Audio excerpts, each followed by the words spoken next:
Welcome back to The Late Show on Garage Matters. Today we'll be talking about the video Epic Fishing Day, and we'll go over some of the tips and tricks that led to our success. Let's go ahead and talk about where I was fishing now. I was fishing around here. So the reason why I chose this spot again is because of all these contour lines right here. So you can see all these contour lines right here. This is different depths right here, going all the way from 27 down to 31 feet. So I chose to fish this area right here. Let's take a look at the satellite view. Now here's a satellite map of where I was fishing at. When I got there, the wind was blowing from this direction like this, and it was blowing the top of the water column up along this bank right here.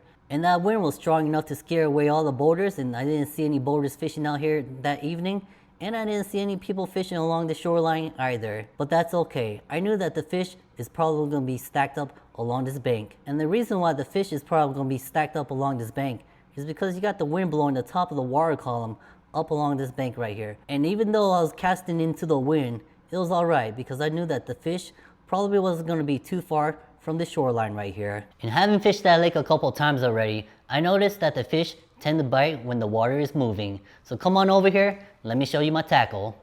Now if you've been watching my fishing videos lately, you might have noticed that I've been using mussels and shrimp. And the main reason is because I know that this is part of the fish's diet when it comes to striped bass. And not only that, but this is really quick and simple, and I could just go to a grocery store and pick these up. There's no need to throw a cast net and get myself all wet when I could just use frozen bait. Let's take a look at what I brought that day. I brought some fluorocarbon leader, 20-pound test, pair of pliers, scissors to cut the line, a little X-Acto knife, some floats. These are sinkers right here, hooks, additional weights, and most importantly, you gotta bring a tape measure just in case you catch a fish that you want to keep. And these were the rods I was using again. I was using my 5-foot trout rod, my 7/6 medium fast action rod, and my 8-foot medium heavy action rod. Let's take a look at how I had these rods rigged up. So over here, I had a 1/0 circle hook tied to my float right here. And this setup, it was so windy that day. I think a lot of the fish, they were lower in the water column, so I really didn't catch anything using this. Let's move over to my other rod, my 7/6 rod right here. And over here, I'm using a 3/0 circle hook. And this hook is about 2.5 feet away from the sinker. And that's just really my personal preference. I like keeping the bait a little farther away from the sinker right here. Now this sinker is a 3/4 ounce sinker with a bead. And the split shot right here is basically to keep this sinker from sliding over the knot right here and back onto the fluorocarbon leader. And now let's move on to my 8-foot rod. So again over here, I was using a 3/0 circle hook, and this hook is it's probably about 3 feet away from the sinker up here.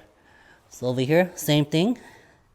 I have a split shot, bead, and then this weight on this rod, this is a 1.5 ounce weight right here. Now you might be asking yourself, why in the world would I be using an 8-foot rod for freshwater fishing? Well, the longer rod is going to help give me more distance when I'm casting. So naturally, with a longer rod, you'll be able to cast your bait farther out there. And considering that there's no trees that I'm fishing around and it's a big open area, I want to cast my bait as far as I can.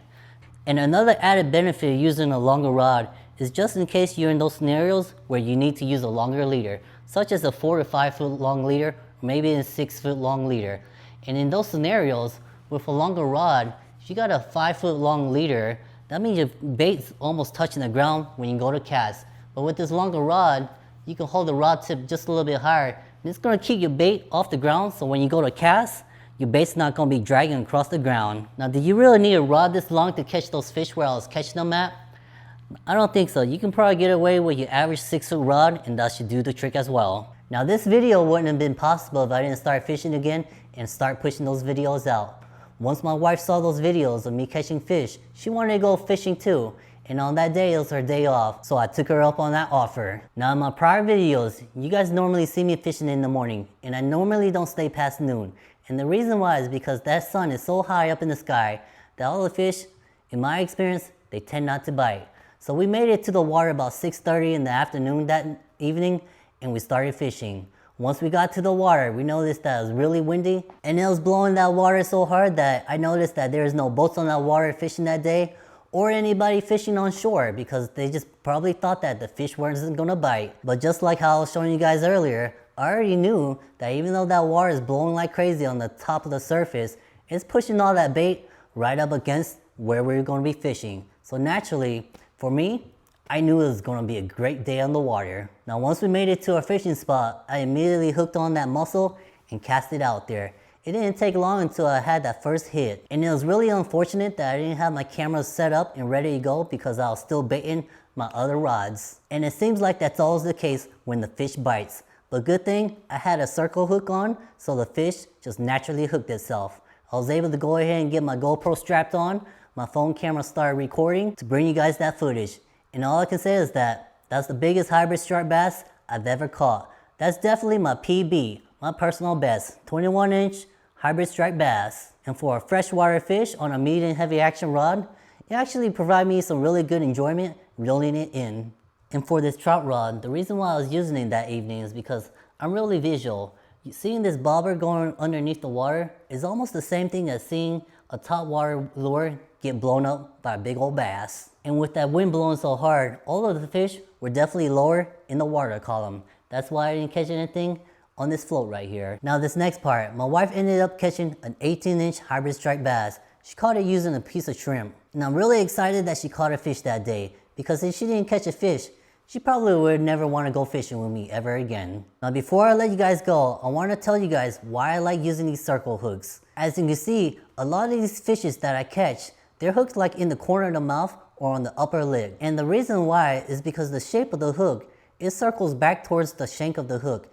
And when it's like that, it's gonna just roll around the fish's mouth and catch them in the corner every time. And with a hook design like that, you don't have to worry about gut hooking a fish or have to worry about your line breaking off because the fish has swallowed your hook and your line is now rubbing along the bristles of the fish's mouth. Now that's gonna do it this time for episode 3, and hopefully these tips and tricks is gonna help you guys out on your next fishing trip. And remember, join us next time on The Late Show on Garage Matters and hit that like and subscribe button.